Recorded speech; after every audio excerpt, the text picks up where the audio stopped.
Hello everyone, আসসালামু আলাইকুম। Welcome to my channel recipes by Nishi. আজকে ঘরে থাকা সব সিম্পল মশলা দিয়ে তৈরি করব অসাধারণ স্বাদের ফার্ম কিংবা ব্রয়লার মুরগির দারুণ স্বাদের একটি রেসিপি।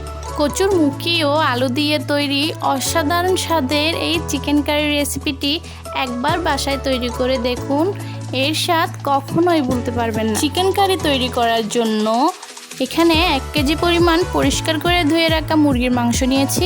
অ্যাড করছি মিডিয়াম সাইজের গ্রেট করা 4টি পেঁয়াজ ও 1টি বড় রসুন। লাগছে 1 চা চামচ লবণ, 3 চা চামচ মরিচ গুঁড়া, 1 চা চামচ গরম মশলা গুঁড়া, আধা চা চামচ হলুদ গুঁড়া, 1 চা চামচ ধনিয়া গুঁড়া। সব মশলা চিকেনের সাথে ভালোভাবে মেখে নিচ্ছি।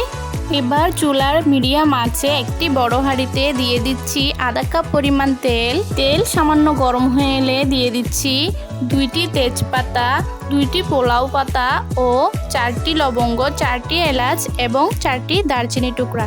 সব গোটা মশলা হালকা নেড়ে চেড়ে ম্যারিনেট করে রাখা চিকেন দিয়ে দিচ্ছি। এই পর্যায়ে মুরগির মাংসগুলো তেলে ভালো করে নেড়ে চেড়ে কিছুক্ষণ কষিয়ে নিতে হবে। চুলার আঁচ মিডিয়াম হিটে রেখে মুরগির মাংসগুলো ভালোভাবে নেড়ে চেড়ে 2 মিনিট সময় ধরে কষিয়ে নিচ্ছি। আমার রেসিপিগুলো ভালো লাগলে প্লিজ একটি করে লাইক করে দিবেন, শেয়ার করে দিবেন এবং সাবস্ক্রাইব করে পাশে থাকা বেল আইকনটি বাজিয়ে দিবেন, যাতে পরবর্তী নোটিফিকেশন পাওয়ার সাথে সাথেই আমার নতুন রেসিপিগুলো দেখে নিতে পারেন। মুরগির মাংসের টুকরোগুলো ভালো করে কষিয়ে নেওয়ার পর অ্যাড করছি পরিষ্কার করে ধুয়ে রাখা ও কেটে রাখা আলু ও কচুরমুখি। এখানে আমি ছোট ছোট 4টি আলু নিয়েছি এবং 7 থেকে 8টি কচুরমুখি নিয়েছি। আলু ও কচুরমুখির সাথে চিকেনের টুকরোগুলো ভালোভাবে নেড়েচেড়ে মিশিয়ে ভালোভাবে কষিয়ে নিতে হবে।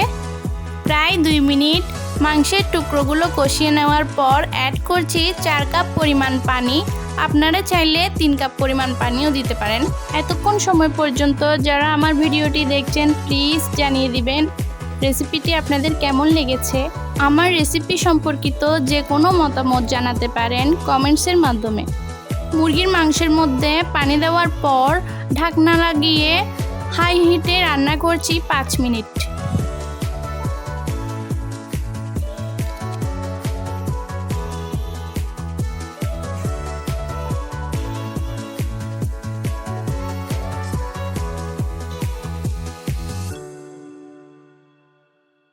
পাঁচ মিনিট পর ঢাকনা তুলে অ্যাড করছি টমেটো কুচি, কাঁচামরিচ এবং ধনেপাতা।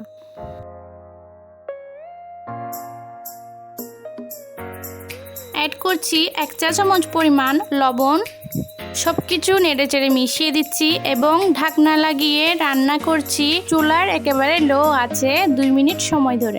2 মিনিট পর ঢাকনা তুলে লবণ চেক করে নিচ্ছি এবং অ্যাড করছি হাফ চা চামচ জিরে গুঁড়া, হাফ চা চামচ চিনি। সব কিছু মিশিয়ে ঢাকনা লাগিয়ে চুলা বন্ধ করে দিচ্ছি। এবার একটি সার্ভিং ডিশে নিয়ে পরিবেশন করুন গরম ভাতের সাথে সাধারণভাবে তৈরি অসাধারণ স্বাদের এই chicken curry recipe. Thanks for watching.